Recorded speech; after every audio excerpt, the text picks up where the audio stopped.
Hello friends, perfect winner YouTube channel पर आपका स्वागत है। इंडियन कॉन्स्टिट्यूशन की हम सीरीज देख रहे हैं। तो आज पार्ट 1 हमारा कंप्लीट हो जाएगा। हमने लास्ट लेक्चर में आर्टिकल 1, 2 एंड 3 देखा है। इस लेक्चर में हम देखेंगे आर्टिकल 4 हमसे क्या कहता है, और इसी लेक्चर को हमें देखने के बाद में सारी कन्फ्यूजन दूर हो जाएगी कि आर्टिकल 4 2 और 3 आर्टिकल के बारे में क्या कहता है। आर्टिकल 4 की वर्डिंग से हमें पता चलेगा कि लास्ट लेक्चर में हमने जो देखा था कि आर्टिकल 2 और 3 के लिए आर्टिकल 368 की ज़रूरत नहीं होती, यानी कॉन्स्टिट्यूशनल अमेंडमेंट की ज़रूरत नहीं होती। तो क्यों नहीं होती, आज इस लेक्चर को देखने के बाद हमारे सारे कन्फ्यूजन दूर हो जाएंगे कि आर्टिकल 4, 2 और 3 के बारे में क्या कहता है।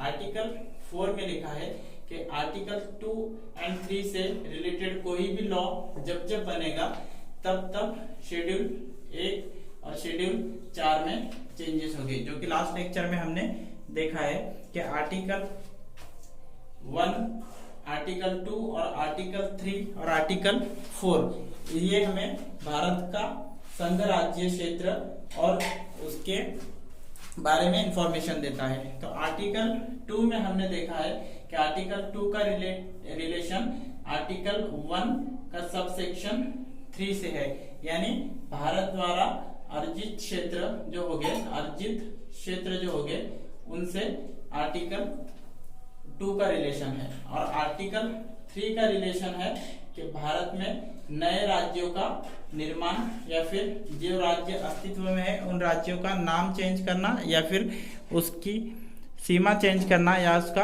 क्षेत्र चेंज करना। तो हम देख सकते हैं कि आर्टिकल 2 का रिलेशन भारत के बाहरी क्षेत्र को भारत में इन्वॉल्व करना, और आर्टिकल 3 से भारत में अवेलेबल जो राज्य है या केंद्र शासित प्रदेश है उनका एकीकरण करना, उनका क्षेत्र बढ़ाना या फिर कम करना इससे है। तो ये जब किया जाएगा तो कोई भी लॉ इसके लिए जो बनाया जाएगा तो उससे आर्टिकल शेड्यूल 1 और शेड्यूल 4 में चेंजेस होंगे।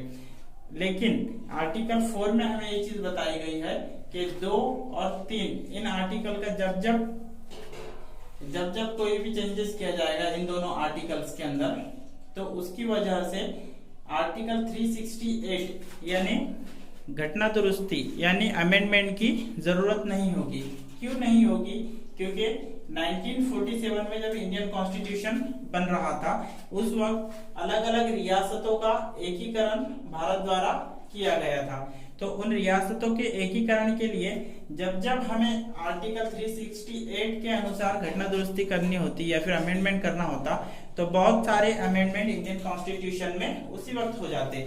इसलिए उस काम को सरल बनाने के लिए 1947 की सिचुएशन को देखते हुए केवल आर्टिकल 2 एंड आर्टिकल 3 के लिए ये प्रावधान रखे गए थे कि इन दोनों आर्टिकल में चेंजेस के लिए 368 की जरूरत नहीं होगी, यानी उनकी प्रक्रिया को सरल बना दिया गया राज्य को एकीकृत करने या फिर राज्य का नाम बदलने या फिर राज्य की सीमा क्षेत्र बढ़ाने या घटाने के लिए।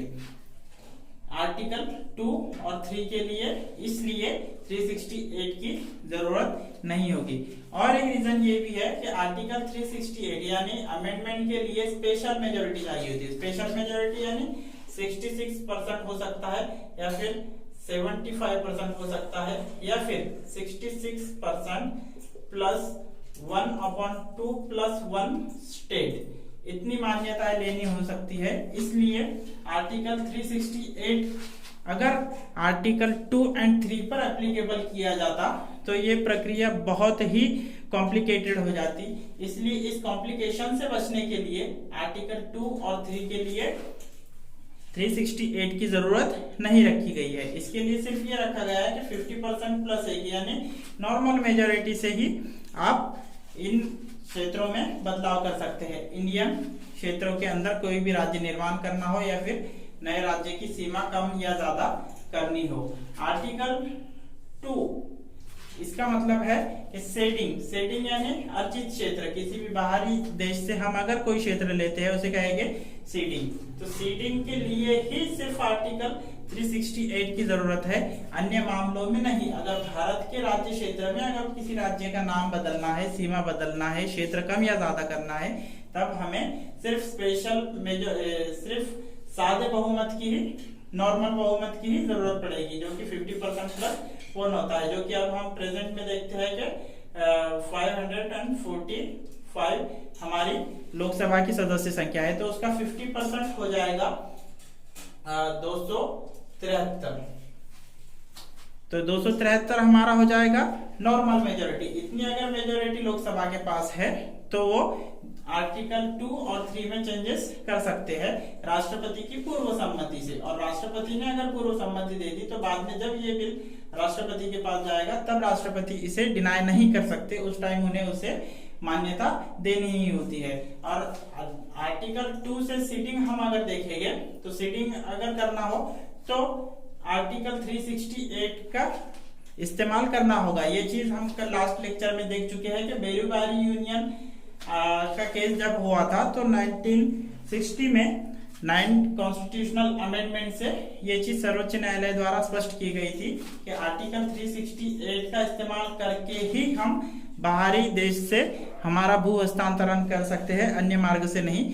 और प्रोसीजर एस्टेब्लिश्ड बाय लॉ के अनुसार ही लॉ बनाकर आर्टिकल 2 और 3 में चेंजेस किया जाता है, जो कि हमने लास्ट लेक्चर में देखा है कि प्रोसीजर एस्टेब्लिश्ड बाय लॉ और ड्यू प्रोसेस ऑफ लॉ, इसमें क्या अंतर होता है। वैसे ही रिसेंटली हम एग्जांपल लेंगे न्यू मूव डेट से प्रधानमंत्री नरेंद्र मोदी जी ने जो चेंजेस किए थे उसके लिए 100 कॉन्स्टिट्यूशनल अमेंडमेंट हुई थी। तो ये दो चीज हमारे लिए बेस्ट एग्जांपल है। अगर सीडिंग का मामला होता है तो 368 की जरूरत होगी ही होगी। और उसके लिए 2 अमेंडमेंट अब तक किए गए हैं, 9th अमेंडमेंट और 100 अमेंडमेंट। इसे याद रखने के लिए आप ऐसे भी याद रख सकते हो 9 और 10 के आगे एक 0 लगा दीजिए, 100 हो जाएगा। 9 और 100 कॉन्स्टिट्यूशनल अमेंडमेंट, ये 2 बार आर्टिकल 2 से रिलेटेड है। वैसे ही 35th कॉन्स्टिट्यूशनल अमेंडमेंट और 36 कॉन्स्टिट्यूशनल अमेंडमेंट सिक्किम से रिलेटेड है, जो कि आर्टिकल